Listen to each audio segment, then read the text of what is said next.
Welcome back to the second half of the PSSA sampler for Breakfast with Mrs. Roosevelt. So we've got our two red dots here. First, we're going to move them next to prompt, and then we're going to take a moment to move them to the two most important words in that prompt. What do you think are the two most important words in that prompt? Move those red dots to there. Would it pretty please?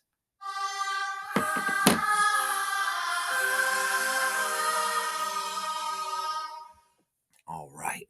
Maybe you went with characters and maybe you went with different. Now, as we go through this text a second time, we're going to see how can we compare and contrast two different points of view. Can we see different points of view inside of this paragraph? Let's see. Gracie wasn't exactly sure what a personal assistant was, but she did know that Mrs. Eleanor Roosevelt was the wife of Franklin Delano Roosevelt, the President of the United States. Grandma Olson said Mrs. Roosevelt was even more important than the president because she spoke up for women's rights and for poor people and minorities. Grandma said she had the president's ear and would tell him about all the people who needed help. Please move those two purple dots next to the two most important words in this paragraph that go along with the prompt on the left that you just looked at. Do so now.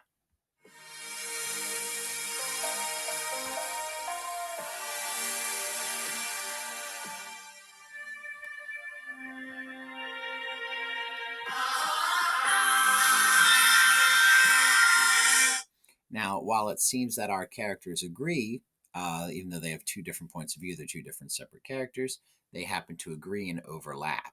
So I'm just going to put this orange dot in this glass of lemonade, presumably, hopefully. Slide 38. Gracie looked back at Malvina Thompson. Of course, Gracie replied. The cooks aren't here yet, but I'd be happy to fix breakfast for Mrs. Roosevelt, and you too, if you'd like. The words poured from her lips before she had time to think about what she was saying.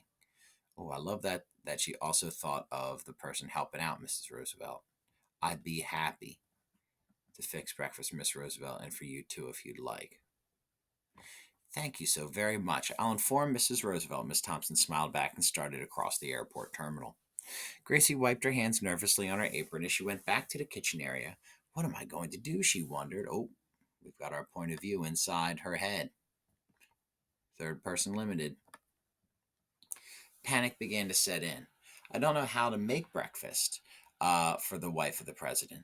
If Grandma Olson were here, she'd probably put the bacon on first, Gracie thought. So there's our more character overlap, more different points of view. Having decided on a first step, she put her shoulders back, took a deep breath, and opened the refrigerator door. With a few minutes, the smell of frying bacon drifted into the dining area. Gracie cracked 4 eggs and scrambled them. Just as she was about to plop them into the grease she had heating in a pan, she heard a light tap on the door of the restaurant. Gracie hurried out to open it and found herself looking up into the face of Mrs. Eleanor Roosevelt. She swallowed hard as she stared at the First Lady and tried to think of something intelligent to say. Mrs. Roosevelt was quite tall, Gracie noticed, and had a friendly face. She wore a long dark coat with fur around the collar. To Gracie, the fur looked like a fox that had caught its own tail in its mouth and would race round and round Mrs. Roosevelt's neck forever and ever. A narrow brimmed hat covered most of the First Lady's head, but here and there a strand of hair had managed to escape and curled around her face in little squiggles that looked like question marks. Thank you for having us, Mrs. Roosevelt said as Gracie led the two ladies to the table she had set for them. Gracie thought it was the best table in the whole coffee shop because it had a view of the airport runways. From the table, diners could watch planes take off and land. This morning, however, the only activity came from the snowplows. It looks as though the snow has finally stopped, Mrs. Roosevelt noted as she took her seat. Gracie swallowed again and was finally able to speak. Yes, it has, she said as the two ladies unfolded their napkins. I've left you a pot of tea and I'll have breakfast ready in a few minutes. With that, Gracie scurried behind a long counter and back into the kitchen. While the bacon and eggs were cooking, Gracie poured 2 large glasses of orange juice and brought them to the table where Mrs. Roosevelt and her assistant were sitting. Juice spilled over the rim of the glasses as Gracie placed them on the table. Flustered, she pulled a towel from her apron pocket and wiped it up. Don't worry about the juice, young lady, Mr. Roosevelt said. I've spilled quite a bit in my time, too. Now tell me what's your name. Gracie Bumbarger. Well, Gracie Bumbarger, I imagine you're a very fine cook. I look forward to my breakfast. Smiling and feeling much calmer, Gracie returned to the kitchen where she arranged the crisp bacon and softly scrambled eggs on two plates. Never quite thought of it as softly scrambled. That's interesting. I'm going to have to highlight that. When four slices of toast popped up, she placed them in bread baskets with pats of butter. Putting everything on a large tray, Gracie carried the meal to the dining area on slide 41. This looks wonderful, my dear, Mrs. Roosevelt declared as Gracie set the plates before the ladies. Thank you so much. You're very welcome, Mrs. Roosevelt, Gracie replied, remembering her manners, as she poured more hot tea for the two ladies before returning to the kitchen. She needed to clean up the dishes and skillets she had used before the morning shift of cooks arrived. While she worked, Gracie watched as the two ladies ate and chatted, and every once in a while, Gracie would refill a glass of water or place another pot of tea on the table. As Eleanor Roosevelt and Malvina Thompson enjoyed their private breakfast, Gracie completed her morning chores.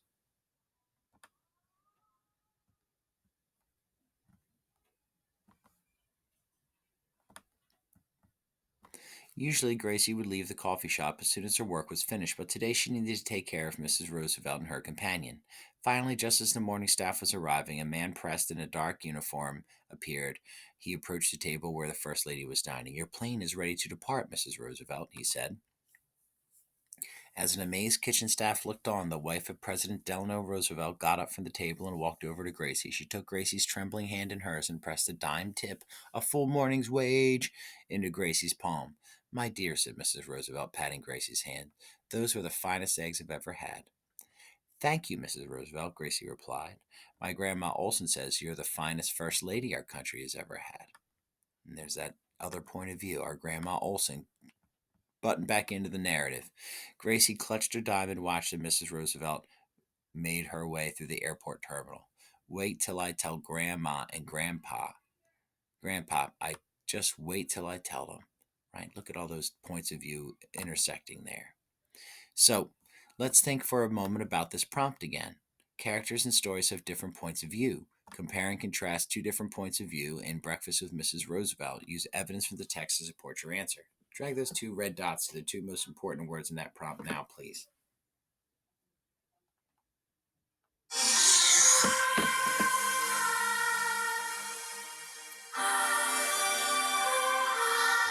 Excellent. Now, if you could please move those two purple dots up here by as an amazed kitchen staff looked in on the wife of Franklin Delano Roosevelt. And I'd like you to take a moment and move those two uh, purple dots to the two most important parts of the text. Please do so now.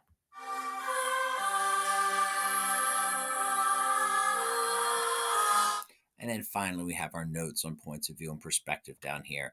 Let's move our orange dot to perspective is the way you see something. Perspective is different from each person.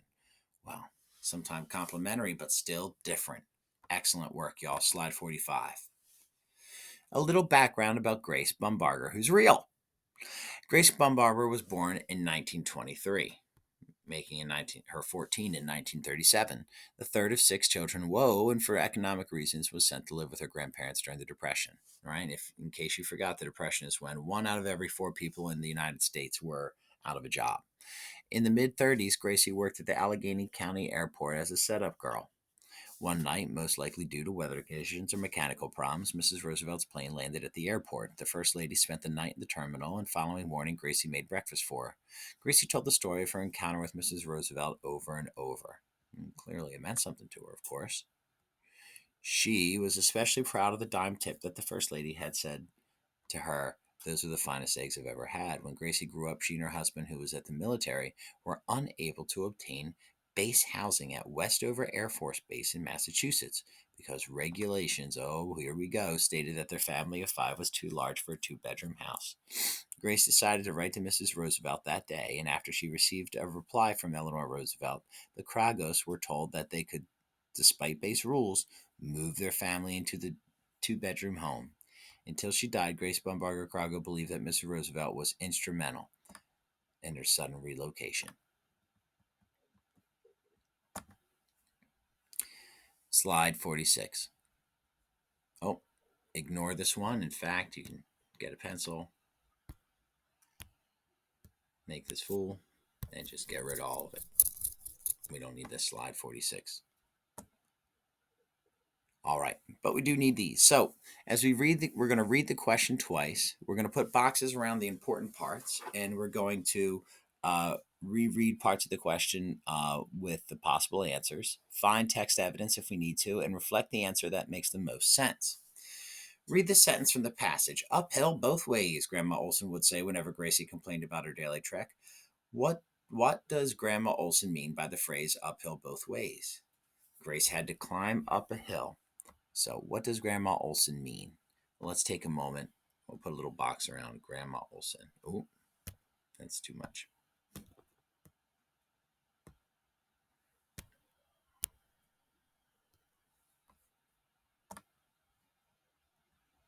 Yeah, that's a little more reasonable. Grandma Olson, and this is a saying uphill both ways. Uphill both ways. That Gracie had to climb a hill to get to work. It's too literal.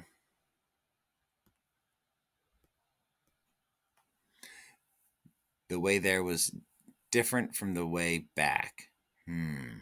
Nope, too literal again. Walking in a snowstorm was going to be difficult, and Gracie found the way difficult regardless of the condition. Well, it says whenever Gracie complained, it says regardless of condition. So even though there was a snowstorm, I'm going to X out C, and the correct answer ends up being D for number 1. Slide 48.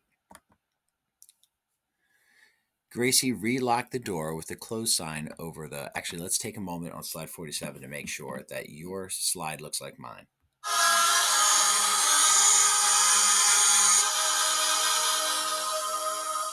All right. Now let's go to slide 48. Read the sentence from the passage. Gracie relocked the door with the close sign over the pane. How does the prefix re affect the meaning of the word locked? Oops.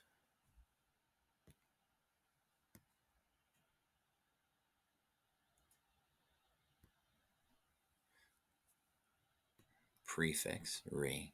It indicates the door is locked again. Can't count that one out. It establishes the original state of the door. It certainly does. It shows that Gracie uses the key twice to lock the door. Or the re shows it describes how Gracie has to use the door to enter the shop. Well, that last one is clearly wrong, so we can cross out the. It shows that Gracie uses the key twice to lock the door. And that's not what the re tells us. The re doesn't refer to the key, right? You could relock it with your phone if it were connected to that, right? So let's get rid of C2. It establishes the original state of the door, and it indicates the door is locked again. Relocked, it establishes. I think A is going to get us there once again. A, it indicates the door is locked again. Slide 49. Miss Thompson, of course, you want to make slide 48 look just like Mr. Surface's or very close to it.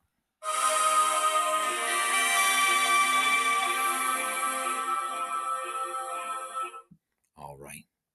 Slide 49. Miss Thompson smiled and started back across the terminal. Which meaning of the word terminal is used in the sentence? The end part of something, the last stage of a process, a building where people arrive and depart, or a device where information is entered and stored, like a computer terminal. Well, D is clearly wrong. No one's storing info. The end part of something. No, that's a terminus. The last stage of a process or a sequence. Nope. C. C is going to be our correct answer. A building where people arrive and depart. Bus terminal, airport terminal, right? C is the correct answer. Please make your slide look like Mr. Surface's.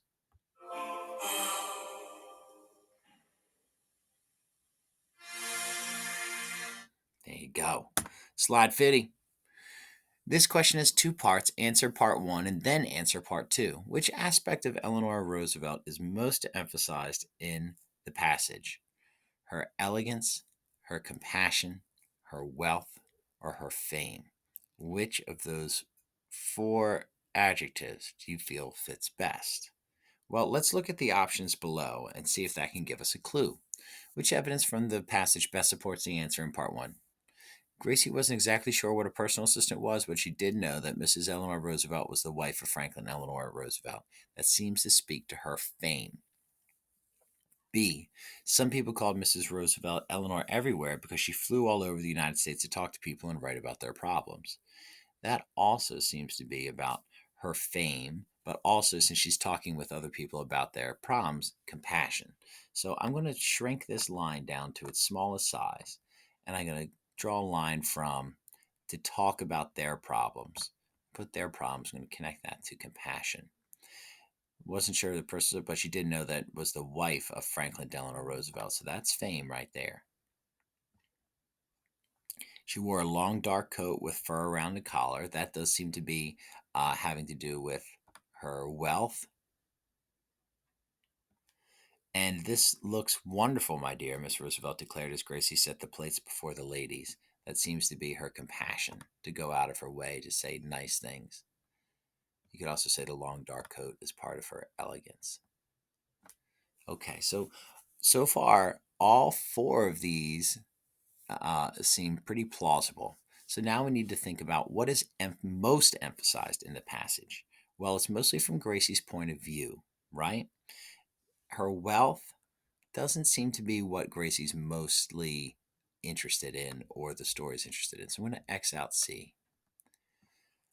Her compassion and listening to others is something Grandma Olson has mentioned. So I don't want to get rid of that. Her elegance, I think, is part of it with her dress, but that's not the most important part in this story, it seems to me.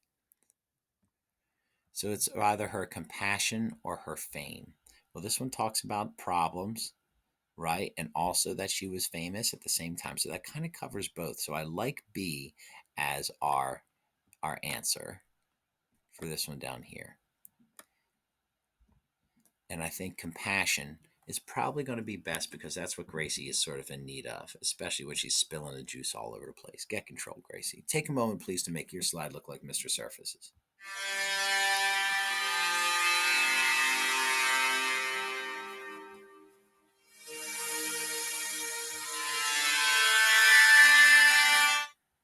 Excellent work.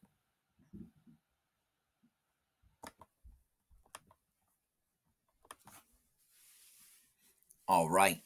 Here on slide 51, we're going to break it down again. All right.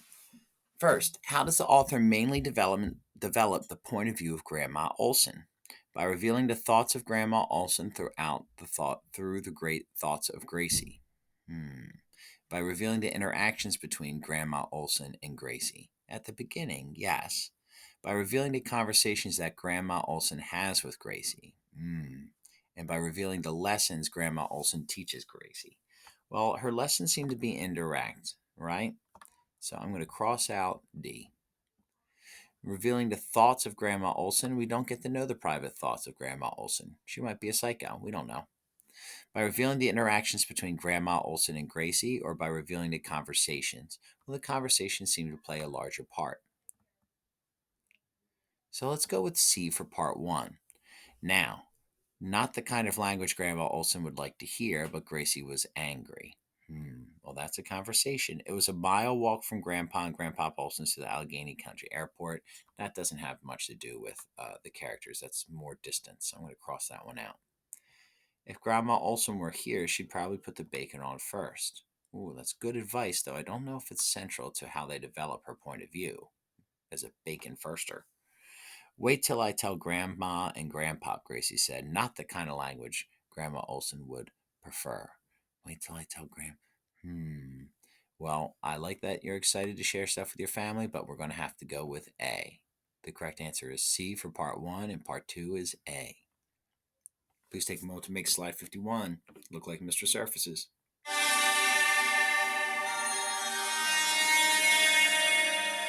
Excellent work. Slide 52. How does this setting mainly affect the characters' interactions? It creates a situation that leads to their encounter. Well, I can't count that one out. It threatens their plan to stay in close contact. No, there was no close contact beforehand. Provides an obstacle that requires them to work together. It does. And it alters their relationship from informal to formal. It does not. So I'm going to say that the correct answer is A. Creates a situation that leads to their encounter, right? It doesn't necessarily require them working together. Gracie does all the work. Please make 52 look like my 52.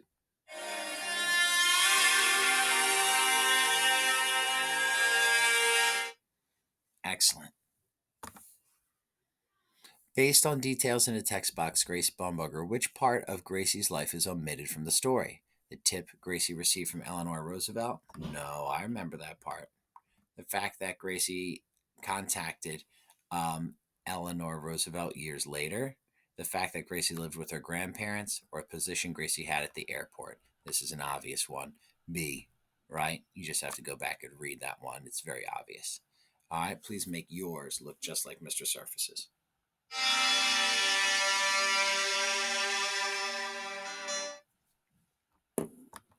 Slide 54. So when we're breaking this down, if you're computerless, please make similar, if not copies of the notes from the slides in your packet on slide 55. Put that dog by the packet, please. All right, now that we've read the story, we can think a little more deeply about this prompt. Characters and stories have different points of view. Compare and contrast two different points of view in Breakfast with Mrs. Roosevelt. Well, let's use our highlighter and our mustard yellow. And let's highlight 5 words that seem relevant to this prompt. 5 in yellow. Whoops. 5 in yellow. Oh, that don't look like a 5. 5 in yellow. All right, please take the time to do so now.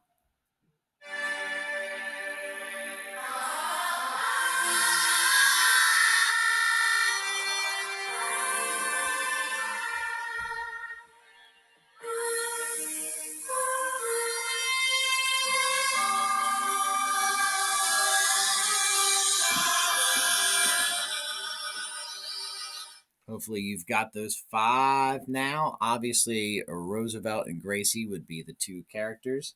All right.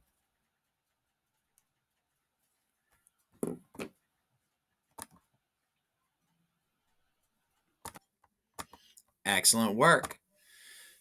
All right, let's stay focused here on slide 57. Get that dog by the focus. All right, so here's a sample answer to the TDA that we've been looking at throughout all these slides. So let's go over the prompt again real quick and get some of those words we put our red dots on. Characters in stories have different points of view. Compare and contrast two different points of view in Breakfast with Mrs. Roosevelt.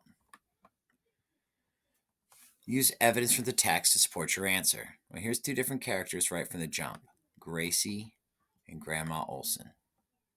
Those are 2 different characters, right? One person on an island, one person on their way to the island. They share similar views of the First Lady. After Gracie leaves, right? So this is sort of leading up. So I'm going to put a blue box around Eleanor Roosevelt's face here. After Gracie leaves in the snow to open up the airport coffee shop, Gracie realizes that someone's at the door. The woman is the assistant to Eleanor Roosevelt, the First Lady of the United States, the president's wife. After recovering from the surprise, she remembers her grandmother's description. Oh, and now we're getting into that next part, right? The comparing and contrasting the 2 different characters' points of views. Put a green box around that Venn diagram over there. All right. She remembers her grandmother. Here's our different points of view overlapping. Description of Eleanor Roosevelt that she's preparing while she's preparing breakfast for the 2 women. Grandma Olson, we'll put a dot on the quotation marks there. Grandma Olson said Mrs. Roosevelt was even more important than the president because she spoke up for women's rights and for poor people and minorities. Grandma said she had the president's ear and would tell him about all the people who needed help. End of quote.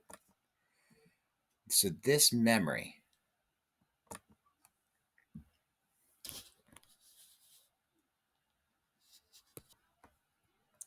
right, there's a this noun verb right here. This memory shows Gracie thinks in her grandma's voice or perspective. Oh, well, I like that. If Gracie had kept a different opinion of Eleanor Roosevelt, then it is likely she would not have thought of her Grandma Olson. This important overlap, that's like what they have in common, tells the reader that the Grandma Olson's point of view is also being developed throughout the story. Take a moment to make your slide look just like Mr. Surface's, please.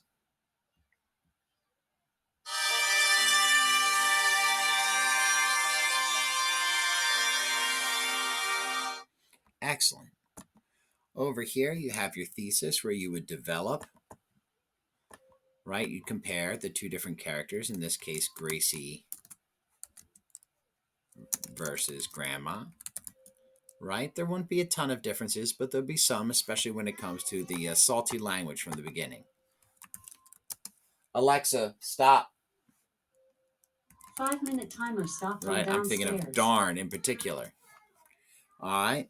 The paragraph we just looked at contrasted Grandma Olson, or compared them to Gracie. And this was about Eleanor. You might want to get one of those other opinions, possibly maybe the ending. And then you would just restate your thesis and those reasons at the bottom. Restate thesis and reasons. Please take a moment to make slide 59 look like Mr. Surface's.